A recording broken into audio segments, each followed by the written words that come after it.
நண்பர்களுக்கு வணக்கம். நம்ம கார்டனிங் வரலாற்றிலேயே ரொம்ப ரொம்ப சுமாராக போன ஒரு ஆடிப்பட்டம் இந்த 2025 ஆடிப்பட்டம் தான் சொல்லணும். அதுக்கு முக்கிய காரணம் நானே தான். தேவையான நேரம் செலவிட முடியல. கொஞ்சம் புத்தக சேமிப்புக்குன்னு கொஞ்சம் நேரம் செலவிட ஆரம்பித்ததும் இந்த வருஷம்தான். நம்ம கனவு தோட்டத்தில் ஒரு நூலகங்கிற ஒரு கனவுக்காக கொஞ்சம் தேர்வு செஞ்சு புத்தகங்கள் சேமிக்க வாசிக்கன்னு இந்த வருஷம் கொஞ்சம் அதிகமாகவே நேரம் செலவிட்டிருந்தேன். அதுவும் இந்த ஆடிப்பட்டத்தில் முழுசாக ஃபோக்கஸ் பண்ண முடியாததுக்கும் ஒரு காரணம். இதையும் தாண்டி இந்த வருஷம் ஆடிப்பட்டம் கொஞ்சம் சவாலாக தான் இருந்துச்சுன்னு தான் சொல்லணும். என்னதான் அக்கறை எடுத்தாலும் வரமாட்டேன்னு அடம் பிடிச்ச நிறைய செடிகள் இருந்துச்சு, நிறைய பிரச்சனைகள் சவால்கள் எல்லாம் இருந்துச்சு. அதையும் தாண்டி பொங்கல் அறுவடையா சிறப்பான ஒரு அறுவடை ஒன்று இருக்குது. அதை பற்றி வீடியோ கொடுக்கறதுக்கு முந்தி இந்த பட்டத்தில் இருந்த சவால்கள் சோதனைகள் என்னென்னு பார்த்துடலாம். தாறுமாறான அறுவடை வெற்றிகளை மட்டும் பதியாமல் சில தோல்விகளையும் பதியணும் இல்லையா? அப்போ தான் அடேங்கப்பா அப்படின்னு ஒரு வீடியோ கொடுக்கும்போது அதுக்கு பின்னாடி இவ்வளோ சவால்கள் இருக்குதான்னு ஒரு புரிதல் வரும். அதனால் பொங்கலரோட வீடியோக்கு முந்தி இந்த வீடியோ கொடுக்குறேன். பொங்கலரோட வீடியோ முடித்து அப்புறம் உடனேயே தைப்படத்துக்குள்ளே போயிடலாம். ஆடிப்பட்டத்தில் இருந்த மிகப்பெரிய பிரச்சனை நிறைய வீடியோவில் சொன்னது தான். கல்கால் பந்தலில் கிழங்கு ரகங்கள் ஆரம்பிச்சு விட்டது தான். மொத்தமாக பந்தல் முழுக்க ஆக்கிரமிச்சு மற்ற காய்கறி செடிகள் ஒன்றையும் வரவிடாமல் ஆக்கிட்டு பந்தல் முழுக்க நிழலாகி கீழே வச்ச எந்த செடியுமே சரியாக வரல. இவ்வளோ பெரிய சுரக்காயே எங்கெல்லாமோ பந்தலுக்குள்ளே சிக்கி அடே காப்பாற்றி கொஞ்சம் வெளியே எடுத்து விட்றாங்கிற அளவுக்கு பந்தலில் கூட்ட நெரிசல். பந்தல் காயும் போது தான் இப்படி எத்தனை பேர் கண்ணுக்கு தெரியாமல் சிக்கி கரோடாக போயிருக்காங்கன்னு தெரியும். இதை பற்றி நிறையா பேசிட்டோம். கிழங்கு அறுவடை முடிஞ்சு இந்த சம்மரில் வேலையாக கிழங்கு ரகங்களுக்குன்னு தனி ஒரு பந்தல் அமைப்பை ரெடி பண்ணணும். முந்தி இருந்த மாதிரி கொட்டார பந்தல் அமைப்பே இதுக்கு சரியாக இருக்கும்னு நினைக்கிறேன். என்ன மாதிரி அமைக்கலான்னு ஒரு மார்ச் ஏப்ரலில் முடிவு பண்ணிக்கலான்னு இருக்கிறேன். அடுத்த ஒரு பெரிய சோதனை இந்த சிவப்பு பூசணி வண்டுகள் தான். பீர்க்கன் பாகல்னு ஒன்றையுமே வரவிடாது. இதை கட்டுப்படுத்த பொறி மாதிரி எதுவுமே இல்லை. வேப்பனை மாதிரி தெளித்தாலும் அவ்வளோ ஈஸியாக அடங்காத ஒரு வண்டு இது. இதை கட்டுப்படுத்தவும் சில வழிமுறைகள் இருக்குது. ஆனால் எதுவுமே இதை தெளித்தா அப்படியே தெரிச்சு ஓடிடுங்கிற அளவுக்கு ஈஸியானதாக இல்லை. உங்கள் சவகாசமே வேணாண்டா, நான் வீட்டு தோட்டத்திலே கொடி ரகங்கள்லாம் ஆரம்பிச்சுக்கிறேங்கிற அளவுக்கு நம்மளை ரொம்பவே சோதிச்சுட்டு, கொடுமை என்னன்னா பின்னாடியே வீடு வரைக்கும் வந்து அங்கேயும் ரொம்பவே நம்மளை டார்ச்சர் பண்ணிட்டு இந்த தடவை ஆள் உயர சொரன்னு வாங்கி ஆரம்பித்து விட்டா எடுத்து வச்சது தான் தாமதம். மொத்தமாக வந்து நாற்றுகள் வளர விடாமல் பண்ணிட்டுங்க. நானும் பிடிச்சி காலி பண்ணி பார்த்து கடைசியில் நாற்று ஒன்றுமே தேராமல் வாடி போயிடுச்சு. இதை விட கொடுமை என்னென்னா நர்சரி ட்ரேயில் விதைய போட்டு முளைக்க ஆரம்பிக்கும் போதே இந்த வண்டெல்லாம் வந்து கும்மி அடிக்க ஆரம்பிச்சிட்டுங்க.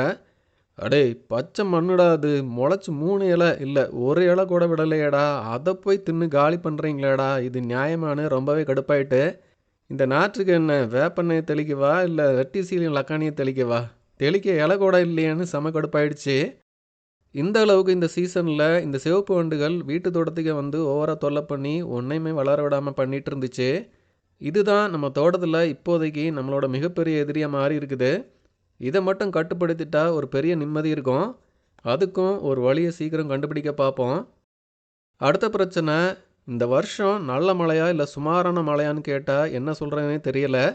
பெஞ்சுது ஆனால் பெஞ்ச மாதிரியே இல்லைங்கிற மாதிரி தான் இருந்துச்சு. ஆடிப்பட்டம்லாம் லட்டு மாதிரி செடிகள் வரணும், ஆனால் சீசன் செட் ஆகவே இல்லைங்கிற மாதிரி ஒரு ஃபீல் தான் சீசன் முழுக்கவே இருந்துச்சு. சிவப்பு வண்டு தான் விதை முளைச்சதுமே வந்து அட்டாக் பண்ணுதுன்னா, இலைப்பயன் கூட வெண்டெல்லாம் விதையிலேருந்து எட்டி பார்த்ததுமே வந்து காலி பண்ண ஆரம்பிச்சுது. பொதுவாக இலைப்பயன் தொல்லைலாம் சம்மரில் தான் அதிகமாக வரும். மழை காலத்தில் அசுவனி மாதிரி பூச்சி தாக்குதல் தான் அதிகமாக வரும். மாடியில் சிட்டு பூசணின்னு ஆரம்பித்து அதையும் இலைப்பயன் வந்து காலி பண்ணிவிட்டு, அடே இது சம்மர்லடா, ஒரு 4 மாதம் முன்னாடியே வந்துட்டீங்கடான்னு சொல்கிற மாதிரி தான் இந்த சீசன் இருந்துச்சு. நம்ம தோட்டத்தை சுற்றி மானாவாரி பயிர்கள் ஆடிப்பட்டத்தில் எல்லா நிலத்துலையுமே ஆரம்பித்து விடுவாங்க. இந்த வருஷம் பருத்திலாம் மழை இல்லாமல் வளர்ச்சியே இல்லை, கருகவே ஆரம்பிச்சிட்டு. பருத்திலாம் இந்த டிசம்பரில் பெய்கிற பனிக்கு மறுபடி தளிர் விட்டு புதுசாக காயெல்லாம் பிடிக்கும். இந்த தடவை எல்லாமே அப்படியே காஞ்சி போய் நிற்குது. மழை சரியான நேரத்தில் இல்லாததும் தொடர் மழை இல்லாததும் இந்த வருஷம் ஒரு சவாலாகவே இருந்துச்சு. அப்புறம் வழக்கம் போல் கத்திரியில் வர்ற வெள்ளை தொல்லை. இது கத்திரி செடினா கத்திரியே நம்பாது அவ்வளோ டேமேஜ் பண்ணியிருக்கு. நானும் பண்ணுங்கடா, எவ்வளோ டேமேஜ் பண்ணணுமோ பண்ணுங்கடா, செடியெல்லாம் பிடுங்கி போகிறது இல்லைன்னு அப்படியே விட்டுட்டேன். இப்போ இப்படி நிற்குது. இது வழக்கமாக ஆடிப்பட்டத்தில் என்னோடய தோட்டத்தில் கத்திரிக்கு மட்டும் வர்ற ஒரு சோதனை. சம்மர் ஆரம்பித்ததும் வெள்ளை பிரச்சனை பெருசாக இருக்காது. தைப்பட்டத்தில் ஓரளவுக்கு டீசெண்டான அறுவடை கத்திரியில் எடுக்கலாம். இந்த வருஷம் பழைய தொல்லையும் கொஞ்சம் அளவுக்கு அதிகமாகவே இருந்துச்சு. சொரக்காய் பீர்க்கன்னு பிஞ்சில் எல்லாத்தையுமே காலி பண்ணிகிட்டு இருந்துச்சு. இது நார்மலாக வர்ற ஒரு பிரச்சனை தான். இருந்தாலும் இந்த தடவை கொஞ்சம் அதிகமாகவே தெரிஞ்சுது. பழகி கருவாட்டு பொரிக்கெல்லாம் அடங்குற மாதிரியே தெரியல. இதையும் சமாளித்து நல்ல ஒரு அறுவடை எடுத்திருக்கேன். அதை பொங்கல் வீடியோவாக கொடுக்குறேன். மொத்தத்தில் தொடர் மழை பெருசாக இல்லாததுனால பூச்சிகளுக்கு கொண்டாட்டம், நமக்கு திண்டாட்டம். தோட்டம்னாலே கற்றுக்கிட்டு சவால்களை சமாளிக்கிறது தான். வர்ற தைப்பட்டத்தில் ஆடிப்பட்டத்தில் விட்டதெல்லாம் பிடிக்கிறேன் அப்படின்னு சொல்லிட்டு இருக்கிறேன். இப்போ நல்லா பனி பெஞ்சிட்டு இருக்கு. முடிஞ்சதும் ஜனவரி ஆரம்பத்தில் ஒரு செட்டு விதைகளை ஆரம்பித்து விடணும். கிழங்கு அறுவடைலாம் ஜனவரி பிப்ரவரியில் ஆரம்பிக்கணும். அப்போ கொஞ்சம் அறுவடை வீடியோலாம் கொடுக்குறேன். கிழங்கு ரகங்கள் எல்லாம் பந்தல் முழுக்க படர்ந்து கிடக்குது. நிச்சயம் சிறப்பான ஒரு அறுவடை கிழங்கு ரகங்களில் இருக்கும்னு உறுதியாக சொல்லலாம். கிழங்கு மஞ்சள் ரகங்கள்லாம் அறுவடை பண்ணி இடத்த காலி பண்ணி மெதுவாக காய்கறி செடிகளுக்கான பாதைகளை ரெடி பண்ண ஆரம்பிக்கணும். எல்லாம் ரெடி பண்ணி தைப்பட்ட திட்டங்கள் பற்றி ஒரு வீடியோ சீக்கிரம் கொடுக்குறேன். அவ்வளோதாங்க. முதல்ல நான் சொன்ன மாதிரி தோட்டத்தில் வெற்றிகளை மட்டும் பதியாமல் சில தோல்விகளையும் சவால்களையும் பதியணும். அப்போ தான் அறுவடை வீடியோன்னு அடுத்ததாக கொடுக்கும்போது அதில் இருக்க உழைப்பு புரியும். அதுக்கு தான் இந்த வீடியோ. நீங்களும் ஆடிப்பட்ட அறுவடைலாம் எடுத்துகிட்டு இருப்பீங்க, தைப்பட்ட திட்டங்கள்லாம் ஆரம்பிச்சிருப்பீங்கன்னு நம்புகிறேன். வீடியோ பற்றி உங்கள் கருத்துக்களை சொல்லுங்கள். வீடியோ பிடிச்சிருந்தால் லைக் பண்ணுங்கள், உங்கள் நண்பர்களுக்கு ஷேர் பண்ணுங்கள். இது வரைக்கும் சேனலை சப்ஸ்கிரைப் பண்ண நண்பர்கள் மறக்காமல் சேனலை சப்ஸ்கிரைப் பண்ணிக்கோங்க. நன்றி.